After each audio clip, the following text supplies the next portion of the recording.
26. The Eve of War. The prologue of Armageddon, that Prince Henry a race, Bernhardi, England and the next war, danger, General Sir H. Wilson, the Channel Tunnel, naval defects, rubber collars, mines, Willie Redmond. For a long time I never seriously believed in the German menace. Frequently I found myself alone, in a company of educated Englishmen, in my opinion that it was non-existent, or at worst greatly exaggerated. This conclusion was formed on two grounds. The first was, that I knew it to be impossible that we could attack Germany save in the face of monstrous provocation. By the conditions of our government, even if those in high places desired to do such a thing, it was utterly impracticable, for a foreign war could not be successfully carried on by Great Britain unless the overwhelming majority of the people approved of it. Our foreign, like our home, politics are governed by the vote of the proletariat. It would be impossible to wage an aggressive war against any power if the public were not convinced of its justice and necessity. For this reason we could not attack Germany. On the other hand, it seemed to be equally unthinkable that Germany should attack us. One failed to see what she could possibly hope to gain by such a proceeding. She had enemies already upon her eastern and western frontiers, and it was surely unlikely that she would go out of her way to pick a quarrel with the powerful British Empire. If she made war and lost it, her commerce would be set back and her rising colonial empire destroyed. If she won it, it was difficult to see where she could hope for the spoils. We could not give her greater facilities for trade than she had already. We could not give her habitable white colonies, for she would find it impossible to take possession of them in the face of the opposition of the inhabitants. An indemnity she could never force from us. Some coaling stations and possibly some tropical colonies, of which latter she already possessed abundance, were the most that she could hope for. Would such a prize as that be worth the risk attending such a war? To me it seemed that there could be only one answer to such a question. I am still of the same opinion. But unhappily the affairs of nations are not always regulated by reason, and occasionally a country may be afflicted by a madness which sets all calculations at defiance. Then, again, I had looked upon the matter too much as between Great Britain and Germany. I had not sufficiently considered the chance of our being drawn in against our will in order to safeguard Belgium, or in order to stop the annihilation of France. It was so perfectly clear that Britain by her treaty obligations, and by all that is human and honourable, would fight if Belgium were invaded, that one could not conceive Germany taking such a step with any other expectation. And yet what we could not conceive is exactly what happened, for it is clear that the delusions as to our degeneration in character had really persuaded the Germans that the big cowardly fellow would stand by with folded arms and see his little friend knocked about by the bully. The whole idea showed an extraordinary ignorance of the British psychology, but absurd as it was none the less the determining influence at the critical moment of the world's history. The influence of the lie is one of the strangest problems of life. That which is not continually influences that which is. Within one generation imagination and misrepresentation have destroyed the Bull republics and Imperial Germany. One of my most remarkable pre-war experiences, which influenced my mind deeply, was my participation in the amateur motor race called the Prince Henry competition. It was rather a reliability test than a race, for the car had to go some 150 miles a day on an average at its own pace, but marks were taken off for all involuntary stoppages, breakdowns, accidents, etc. Each owner had to drive his own car, and I had entered my little 16-horsepower landaulet. There were about 40 British cars and 50 German, so that the procession was a very considerable one. Starting from Hamburg, the watering place, our route ran through North Germany, then by steamer to Southampton, up to Edinburgh and back to London by devious ways. The competition had been planned in Germany, and there can be no doubt in looking back that a political purpose underlay it. The idea was to create a false entente by means of sport, which would react upon the very serious political development in the wind, namely, the occupation of Agadir on the southwest coast of Morocco, which occurred on our second day out. As Prince Henry, who organized and took part in the competition, was also head of the German Navy, it is of course obvious that he knew that the Panther was going to Agadir, and that there was a direct connection between the two events, in each of which he was a leading actor. It was a clumsy bit of stage management and could not possibly have been effective. The peculiarity of the tour was that each car had an officer of the army or navy of the other nation as a passenger, to check the marks. Thus my wife and I had that enforced company for nearly 3 weeks of Count Karma, Rittmeister of Breslau cuirassiers, who began by being stiff and inhuman, but speedily thawed and became a very good fellow. The arrangements were very peculiar. Some British paper, the Mail if I remember right, had stated that the competition was really a device to pass a number of German officers through Great Britain in order to spy out the land. I think there may have been some truth in this, as our good Count when we reached London went off to a hotel down in the East End, which seemed a curious thing for a wealthy junker to do. This criticism seems to have annoyed the Kaiser, and he said, or so it was reported, that none but junior officers should go as observers. I should think that ours was the senior of the lot, and the others were mostly captains and lieutenants. On the other hand, the British government, out of compliment to Prince Henry, had appointed the very best men available as observers. If there had been a sudden crisis over Agadir, and Germany had impounded us all, it would have been a national disaster and would have made a difference in a European war. Speaking from an imperfect memory, I can recall that we had General Grier's son, Charles Munro, Rawlinson, I think, Captain, now General, Swinton of tanks fame, Delme Ratcliffe, Colonel, now General, Holman, Major, now General, Thwaites, and many other notables both of the Army and Navy. From the first relations were strained. There was natural annoyance when these senior officers found that their opposite numbers were youngsters of no experience. Then, again, at Cologne and Munster I understand that the German military did not show the proper courtesies, and certainly the hospitality which the whole party received until we reached England was negligible. The Germans themselves must have felt ashamed of the difference. Personally, the competitors were not a bad set of fellows, though there were some bounders among them. We were not all above criticism ourselves.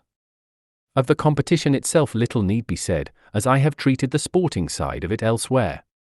Some of the Germans seemed to me to be a little mad, for they seemed consumed by the idea that it was a race, whereas it mattered nothing who was at the head of the procession or who at the tail, so long as you did the allotted distance in the allotted time.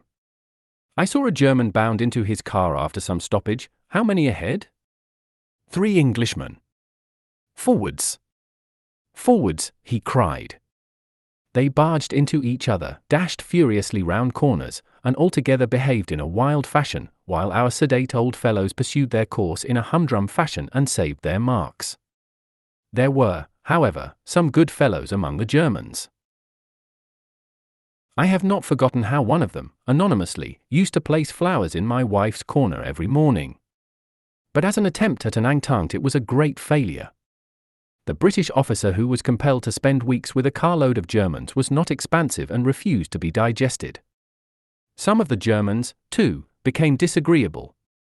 I saw a large German car, they were all Benz and Mercedes, generally 70 to 80 horsepower, edge a little British car right off the road onto the grass track beside it.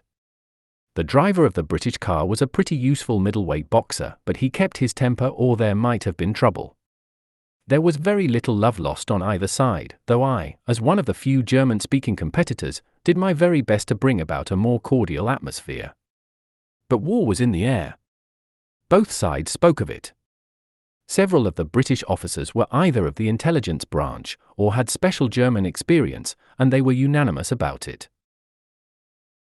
My attempts towards peace were rejected. "The only thing I want to do with these people is to fight them," said Colonel Holman. "Same here," said the officer with him. It was a deep antagonism on either side. They were not only sure of the war, but of the date. It will be on the first pretext after the Kiel Canal is widened. The Kiel Canal was finished in June 1914, and war came in August, so that they were not far wrong. There was some little German chaff on the subject. "Wouldn't you like one of these little islands?" I heard a German say as we steamed out past Heligoland and the Frisian Belt. It was this experience which first made me take the threat of war seriously, but I could have persuaded myself that I was misled, had it not been that I read soon afterwards Bernhardi's book Germany and the Next War. I studied it carefully and I put my impression of it into print in an article called England and the Next War, which appeared in the Fortnightly Review in the summer of 1913. It lies before me now, as I write, and it is interesting to see how, as I projected my mind and my imagination over the possibilities of the future, I read much aright and some little wrong. I began by epitomizing Bernhardi's whole argument, and showing that, however we might disagree with it, we were bound to take it seriously, since he was undoubtedly a leader of a certain class of thought in his own country, that very military class which was now predominant. I demurred at his assumption that the German army in equal numbers must overcome the French. It is possible, I remarked, that even so high an authority as General Bernhardi has not entirely appreciated how Germany has been the teacher of the world in military matters and how thoroughly her pupils have responded to that teaching. That attention to detail, perfection of arrangement for mobilization, and careful preparation which have won German victories in the past may now be turned against her, and she may find that others can equal her in her own virtues. I then examined Bernhardi's alleged grievances against Great Britain, and showed how baseless they were, and how little they could hope to gain by victory. I quoted one poisonous sentence: even English attempts at a rapprochement must not blind us to the real situation. We may at most use them to delay the necessary and inevitable war until we may fairly imagine that we have some prospect of success. This last sentence, I remarked, must come home to some of us who have worked in the past for a better feeling between the two countries. I then gave an epitome of Bernhardi's plan of campaign as outlined in charming frankness in his volume, and I sketched out how far we were in a position to meet it and what were the joints in our armor. My general conclusions may be given as follows. 1. That invasion was not a serious danger and that the thought of it should not deflect our plans. 2. That if invasion becomes impossible, then any force like the territorials, unless it is prepared to go abroad, becomes useless. 3. That we should not have conscription save as a very last resource, since it is against the traditions of our people. 4. That our real danger lay in the submarine and in the airship, which could not be affected by blockade. In discussing the submarine, I said, what exact effect a swarm of submarines, lying off the mouth of the Channel and the Irish Sea, would produce upon the victualling of these islands is a problem which is beyond my conjecture. Other ships besides the British would be likely to be destroyed, and international complications would probably follow. I cannot imagine that such a fleet would entirely, or even to a very large extent, cut off our supplies. But it is certain that they would have the effect of considerably raising the price of whatever did reach us. Therefore, we should suffer privation, though not necessarily such privation as would compel us to make terms. From the beginning of the war, every home source would naturally be encouraged, and it is possible that before our external supplies were seriously decreased, our internal ones might be well on the way to make up the deficiency. This did, I think, roughly outline the actual course of events. 5. That the submarines would affect military operations should we send a force to France or Belgium. 6. That therefore the Channel Tunnel was a vital necessity. 7. That all unnecessary expenses should be at once cut down, so that British credit should stand at its highest when the strain came. These are only the general conclusions. The article attracted some attention, but I do not suppose that it had any actual influence upon the course of events. To reinforce it, I wrote an imaginary episode called A Danger in the Strand magazine, to show how even a small power might possibly bring us to our knees by the submarine. It was singularly prophetic, for not only did it outline the actual situation as it finally developed, but it contained many details: the zigzagging of the merchant ships, the use of submarine guns, the lying for the night on sandy bottoms, and so forth, exactly as they occurred. The article was sent round in proof to a number of high naval officers, mostly retired, for their opinions. I am afraid that the printed results, which I will not be so cruel as to quote, showed that it was as well they were retired, since they had no sense of the possibilities of the naval warfare of the future. One result of my fortnightly article was that General Henry Wilson, late Chief of the Staff College as he then was, desired to see me to cross-question me, and a meeting was arranged at the house of Colonel Sackville West, Major Swinton being also present. There, after luncheon, General Wilson machine-gunned me with questions for about an hour. He was fierce and explosive in his manner, and looked upon me, no doubt, as one of those pestilential laymen who insist upon talking of things they don't understand. As I could give reasons for my beliefs, I refused to be squashed, and when the interview was over I went straight down to the Athenaeum Club and wrote it all down from memory. It makes such curious reading that I give it exactly as I reported it that day, in dialogue, with one or two comments from Colonel Sackville West. After saying with some asperity that I had made many statements which I could not substantiate, and so might give the public far too optimistic a view of the position, he said, "Why do you say that we would never pay an indemnity to Germany?" A.C.D. It is a matter of individual opinion. I go upon history and upon the spirit of our people. Gen W. Had not France equal spirit in 1870? How is it that they paid an indemnity? A.C.D. Because Germany was sitting on the top of them, and she had to pay to get from under. Gen W. Why may she not sit on the top of us? A.C.D. Because we live on an island and she cannot occupy us in the same way. Colonel S.W. I believe a little pressure on London would cause us to pay an indemnity. A.C.D. The man who suggested it would get hanged. Colonel S.W. They would hang the man who made the war. A.C.D. No, they would back him but hang the traitor. Gen W. You say that they would gain nothing by war.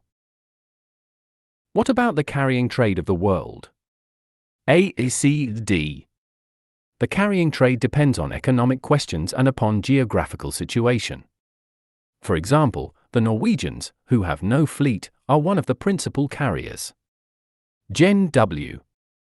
At least they could starve us out if they held the seas. A.C.D.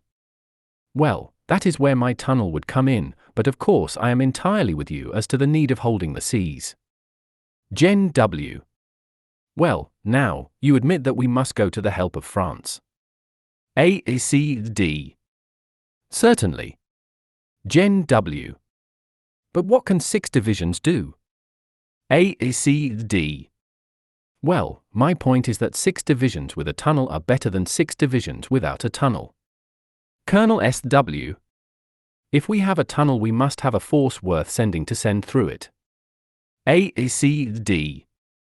If you are going to couple the tunnel with compulsory service, you will get neither one nor the other. Gen W. I think, so far as submarines go, that the British patrols would make it a very desperate service. Some desperate man might get his boat through. A.C.D. Some desperate man might command a flotilla and get it through. Gen W. Many things seem possible theoretically which cannot be done in practice, but no doubt there is a danger there.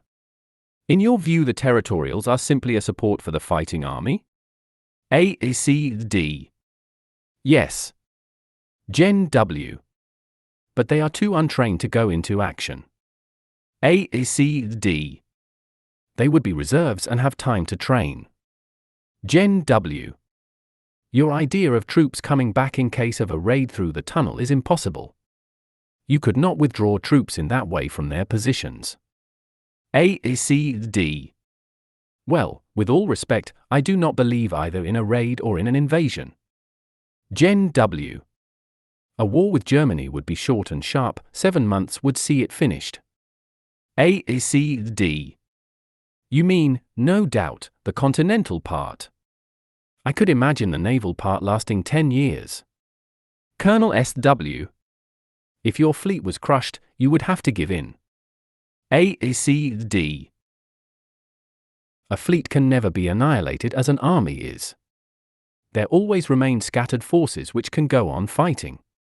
I don't think we need give in because the fleet is crushed. Gen W. You don't suppose that the Englishman is a better soldier by nature than the Frenchman or the German? A.C.D. At least he is a volunteer. Gen W. How would that affect the matter? A.C.D. I think he would rally better if he were beaten. There would be no end to his resistance, like the North in the American War. Gen W. Don't you think, if war were declared with Germany, that the public, fearing an invasion, would clamor against any regular troops going abroad at all? A.C.D. I think the public would leave it to the War Office. In the South African War they allowed our troops to go 6,000 miles away, and yet there was a danger of a European coalition. Colonel S.W. But our navy was supreme then. A. C. D. Not against a coalition. Gen W. When Cervera's fleet got loose, the Americans would not allow their troops to embark. Colonel S.W. Even the Pacific coast was terrified. A. C. D. Well, surely that is the reductio ad absurdum. Colonel S.W. Still, the fact remains. Gen W. If we could send 15 divisions, we could stop a war. A. C. D. But that means compulsory service. Gen W. Why not? A. C. D. Because I am convinced that you could not get it. I have twice stood for Parliament, and I am sure no candidate would have a chance on such a platform. Gen W. Our descendants will say, well, you saw the danger, and yet you made no effort. A. C. D. Well, we have doubled our estimates. Surely that is an effort and must represent power somewhere. We parted quite good friends, but the General's evident desire to rope me in as a compulsory service man was vain. I venture to think that Lord Robert's efforts in that direction were a great mistake, and that if he had devoted the same great energy to the line of least resistance, which was the territorial force, we could have had 500,000 in the ranks when war broke out. From the time that I was convinced by my experiences at the Prince Henry race and by carefully reading German literature that a war was really brewing, I naturally began to speculate as to the methods of attack and of defense. I have an occasional power of premonition, psychic rather than intellectual, which exercises itself beyond my own control, and which when it really comes is never mistaken. The danger seems to be that my own prejudice or reasonings may interfere with it. On this occasion I saw as clearly as possible what the course of a naval war between England and Germany would be. I had no doubt at all that our greatest danger, a desperately real one, was that they would use their submarines in order to sink our food ships, and that we might be starved into submission. Even if we won every fleet action, this unseen enemy would surely bring us to our knees. It all worked out in exact detail in my mind, so much so that Admiral Capell mentioned my name afterwards in the Reichstag, and said that only I had accurately seen the economic form which the war would assume. This was perhaps true, so far as the economic side went, but Sir Percy Scott had spoken with far more authority than I on the growing power of the submarines in warfare. I was made very uneasy by this line of thought, and all the more so because I asked several naval officers for some reassurance and could get none. One of them, I remember, said that it was all right because we should put a boom across the channel, which seemed to me like saying that you could keep eels from going down a river by laying a plank across it. Among others I spoke to Captain B.T., as he then was, whom I met at a weekend party at Knoll, and though he could give me no reassurance about submarines, he impressed me by his vivid and alert personality, and I felt that a navy with such men in command was safe enough where fighting was concerned. It could not, however, fill the platter if there was no loaf to place upon it. I pondered the matter, and could only see 3 palliatives, and no cure. The first was to encourage home growth by a bonus or by a tariff. But here our accursed party politics barred the way, as I had learned only too clearly after spending £1,000 in fighting the Horik boroughs in order to get some form of agricultural protection. The second was to meet submarines by submarine food carriers. I think that this may prove the final solution, but the ships were not yet planned, far less launched. The third and most obvious was the Channel Tunnel, or tunnels for preference. I had supported this scheme for years, and felt that as a nation we had made fools of ourselves over it, exactly as we did over the Suez Canal. If we were an island the size of the White, such timidity would be intelligible, but the idea of a great country being invaded through a hole in the ground 27 miles long seemed to me the most fantastic possible, while the practical use of the tunnel both for trade and for tourists was obvious. But now I saw that far more serious issues were at stake, for if we were held up by submarines, and if France was either neutral or our ally, we could land all the eastern portion of our supplies, which is not inconsiderable, at Marseilles and so run them safely to London without breaking bulk. When I put this forward in the press, some military critics said, but if the submarines could hold up the channel they could hold up the Mediterranean also. This did not seem a good argument, because Germany was the possible enemy and it had no port in the Mediterranean, while the radius of submarine action at that time was not great enough to allow them to come so far. So strongly did I feel about the need for a channel tunnel in view of the coming war that I remember writing 3 memoranda and sending one to the Army, one to the Navy, and one to the Council of Imperial Defense. Of course I got no satisfaction of any kind, but Captain, now General, Swinton, who was acting as secretary to the latter body, told me that he had read my paper and that it had set him furiously thinking. I wrote to Lord Northcliffe also, without avail. I felt as if, like Solomon Eagle, I could go through London with a burning brazier on my head, if I could only get people to understand the need of the tunnel.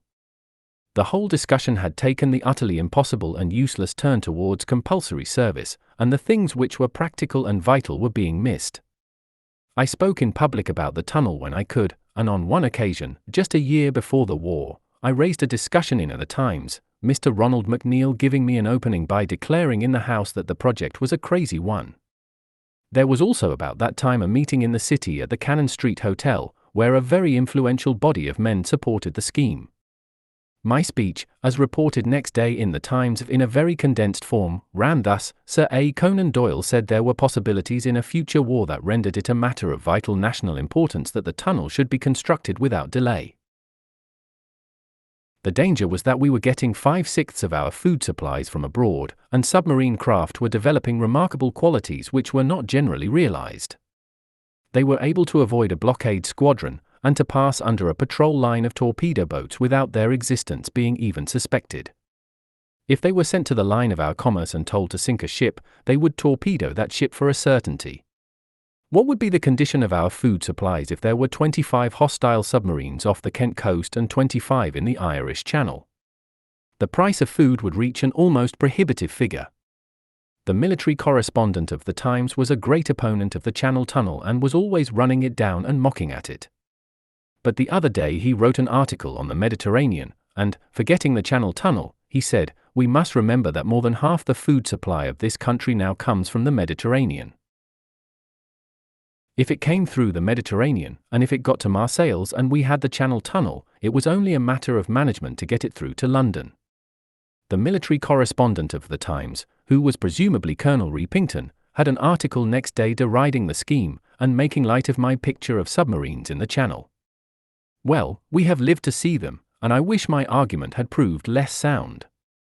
Colonel Repington has proved himself so clear-sighted an observer and commentator in the last war that he can be forgiven if, for once, he was on the wrong side, but if the Channel Tunnel had been put in hand at once after that meeting and rushed to completion, I wonder if it would be an exaggeration to say that £100 million would have been saved, while what it would have meant in evacuating wounded and in communications in stormy weather could not be represented in words. Imagine the convenience and saving of time and labor when munitions could be started at Woolwich and landed at Amiens without a break. It has been argued that if the tunnel had been built, the first swoop of the Germans would have brought them to the end of it and it would have been destroyed. But this will not bear examination, for it is based on the idea that we should have left the end unprotected. It would as a matter of fact have been the most natural fortress in the world, the strongest and the strangest, for it would be the only fortress where you could increase or withdraw your garrison at will, and introduce any supplies at any time you might desire. A very few forts and trenches on those convenient chalk slopes with their wide, smooth fields of fire would hold the tunnel. In stretching their right wing as far as Amiens, the Germans were very nearly cut off, and it was by a very great effort that von Kluck saved it. If instead of Amiens he had reached Calais with sufficient forces for a siege, he would have been unable to get away. An argument based upon the supposition that we should leave the mouth of the tunnel in Picardy as unprotected as the mouth of a coal mine in Kent is surely an unsound one. Now, in 1924, they are talking of building the tunnel.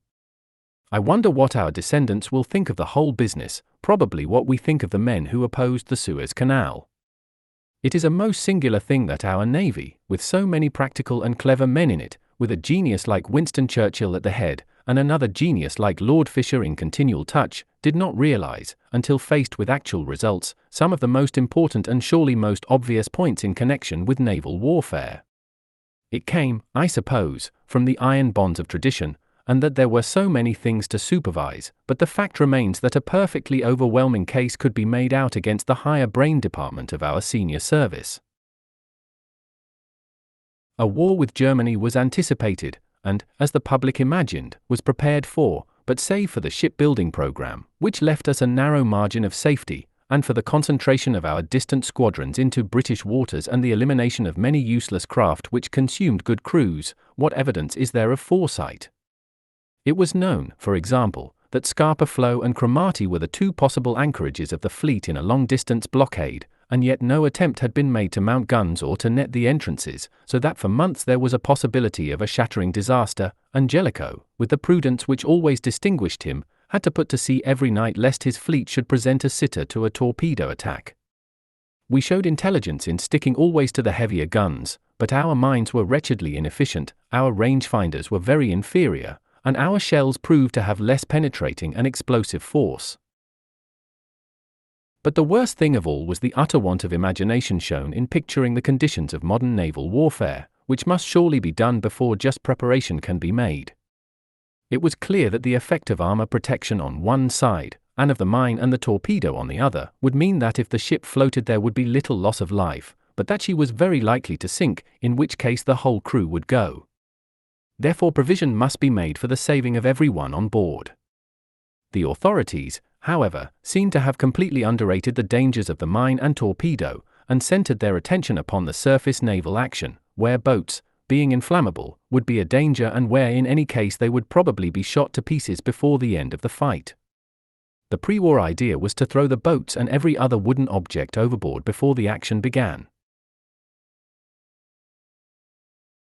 The very first day of naval warfare showed the importance of the mine, as on August 5 the Germans laid a minefield outside the mouth of the Thames which nearly blew up their own returning ambassador, Prince Lichnowsky, and did actually cause the destruction of one of our light vessels, the Amphion. It was clear that one of the great dangers of the sea lay in this direction, and it soon became equally clear that nothing had been done to think out some defense. Foresight would have anticipated this situation and would have set the brains of the younger naval officers at work devising some remedy. As a matter of fact, the real solution had been roughly indicated by Colonel Repington in a Blackwood's magazine some 4 years before, in which he spoke of a device called the otter used by poachers for gathering up lines, and suggested that something of the sort would gather up the lines to which mines are attached. After 3 years of war, and very many preventable losses, including the great battleship Audacious, the splendid auxiliary cruiser Laurentic with 6 millions in gold on board, and many other fine vessels, the cure was found in the Paravane, which was an adaptation of the otter. After its adoption, ships could cruise over a minefield with little fear of injury, and our squadrons were no longer confined to the narrow lanes which had been swept clear. I was from the beginning greatly impressed by this danger, and I wrote early in the war both to the papers and the Admiralty, but my device was crude and clumsy compared to what was actually done. My idea was something like a huge trident or toasting fork which could be hauled up on the bows when the waters were safe, but could be pushed forward and dipped down in front when there was danger, so as to explode any mine before the ship could actually reach it. Such an apparatus would be better than nothing, but still I quite admit that it was an inadequate solution of the problem. But at least it was an attempt, and no other attempt was visible for years afterwards. But the particular instance of mines was a small consideration beside the huge, permanent, incredible fact that while it was clear that a battleship could suddenly go down like a kettle with a hole in it, dragging 1,000 men down with it, there was no provision by which the lives of these men could be saved. It was really unbelievable until there came the terrible example when the 3 cruisers, Hogue, Abuka, and Cressy, were all put down in a single day. A young German lieutenant with 20 men had caused us more loss than we suffered at Trafalgar. To learn how the helpless men had nowhere to turn, and how they clung on to floating petrol tins as their only safety, should have been terrible reading to those whose want of foresight had brought about such a situation. It was a dreadful object lesson, and there seemed no reason why it should not be often repeated. I had already commented in the press upon the situation which would arise in a general action, with ships sinking all round and no boats. I suggested that it might be possible to drop the boats before battle and to have them in tow of a steam launch which could bring them up if needed. Of course, I saw all the difficulties and dangers of such a course, but if one took the word of the sailors that the boats were a danger on board, then I could think of no other way of working it. When I wrote about it, several naval critics, notably Commander Jane, rapped me hard over the knuckles and deplored the intrusion of landsmen into matters of which they knew nothing. But when this great catastrophe occurred, I realized that the protection must be individual rather than collective, and that one must ventilate the thing in public with such warmth that the authorities would be compelled to do something. If wooden boats were impossible, what about India rubber collars which would at least hold the poor fellows above the waves until some help could reach them? I opened an agitation in several papers, notably the Daily Mail and the Daily Chronicle, and within a very few days, either post hoc or propter hoc, there was a rush order for 250,000 collars which could be blown out by the men themselves, and which were henceforth to be part of their vital equipment. The Hampshire Telegraph, the best informed of naval papers, said, "The Navy has to thank Sir Conan Doyle for the new life-saving apparatus the Admiralty are supplying." Some weeks ago he asked if it was not possible to manufacture a simple and easily inflatable lifebelt, and, thanks to the enterprise of a rubber manufacturing firm, a swimming collar is now being supplied to the men of the fleet in the North Sea as fast as they can be turned out. The apparatus is exceedingly simple. It is made of rubber, enclosed in a stout web casing, and weighs complete under 3 ounces. It can be carried in the pocket and can be inflated in position round a man's neck in about 10 seconds. Its effect is to keep the man's head above water indefinitely. There is little doubt that this swimming collar will result in the saving of many lives, and the Admiralty are to be congratulated upon the promptitude with which they have adopted the suggestion of Sir Conan Doyle. I was by no means satisfied with this, however, for, however useful in calm water on a summer day, it was clear that men would soon perish by exhaustion in a rough winter sea, and the collars would only prolong their agony. If wooden boats took up too much room and were inflammable, how about India rubber collapsible boats? I wrote in the Daily Mail, "We can spare and replace the ships. We cannot spare the men. They must be saved, and this is how to save them. There is nothing so urgent as this. We can view all future disasters with equanimity if the ship's company has only a fair chance for its life." Of course, one recognized that there were some situations where nothing would avail. The Formidable was a case in point, which was torpedoed near Plymouth on January 1, 1915. Captain Miller, of the Brixham trawler which rescued 70 men, said to the Daily Mail representative that I was doing a national work in my efforts to get better life-saving appliances for the men of the Navy. He remarked that in calm weather collapsible boats would be of use, but they could not possibly have lived in the seas which were breaking over the Formidable's whaler. The weather here was exceptional, and one cannot hope to provide for every case. The final result of the agitation was the provision of collars, of safety waistcoats, and, as I believe, of a better supply of boats. I need hardly say that I never received a word of acknowledgement or thanks from the Admiralty. One is not likely to be thanked by a government department for supplementing its work. But it may be that some poor seaman struggling in the water sent me his good wish, and those are the thanks that I desired. There was nothing in the war which moved me more than the thought of the helpless plight of these gallant men who were sacrificed when they could so easily have been saved. Like every man with Irish blood in his veins, I was deeply moved by the tragedy of Ireland during the war, her fine start, the want of tact with which it was met, her sad relapse, and finally her failure to rise to the great world crisis. A letter which I value very much is one which I received from Major William Redmond just before his lamented death. What an abyss of evil Ireland would have been saved from had the spirit of this letter been the inspiration upon which she acted. The 18th of December, 16, Dear Sir Arthur Conan Doyle, it was very good of you to write to me and I value very much the expression of your opinion. There are a great many Irishmen today who feel that out of this war we should try and build up a new Ireland. The trouble is men are so timid about meeting each other halfway. It would be a fine memorial to the men who have died so splendidly, if we could over their graves build up a bridge between the North and South. I have been thinking a lot about this lately. In France, no one could help doing so when one finds that the two sections from Ireland are actually side by side holding the trenches. No words, not even your own, could do justice to the splendid action of the new Irish soldiers. They never have flinched. They never give trouble, and they are steady and sober. Had poor Kettle lived, he would have given the world a wonderful account of things out there. I saw a good deal of Kettle, and we had many talks of the unity we both hoped would come out of the war. I have been an extreme nationalist all my life, and if others as extreme, perhaps, on the other side will only come halfway, then I believe, impossible as it may seem, we should be able to hit upon a plan to satisfy the Irish sentiment and the imperial sentiment at one and the same time. I am sure you can do very much, as you already have done, in this direction. I am going back for Christmas with the men I have become attached very deeply to during the last 2 years. With many thanks for your letter, yours very truly, William Redmond. Major. If this letter, even now, were posted up by the Free State and Northern governments at every crossroads of Ireland, the spirit of Willie Redmond might heal the wounds of the unhappy country.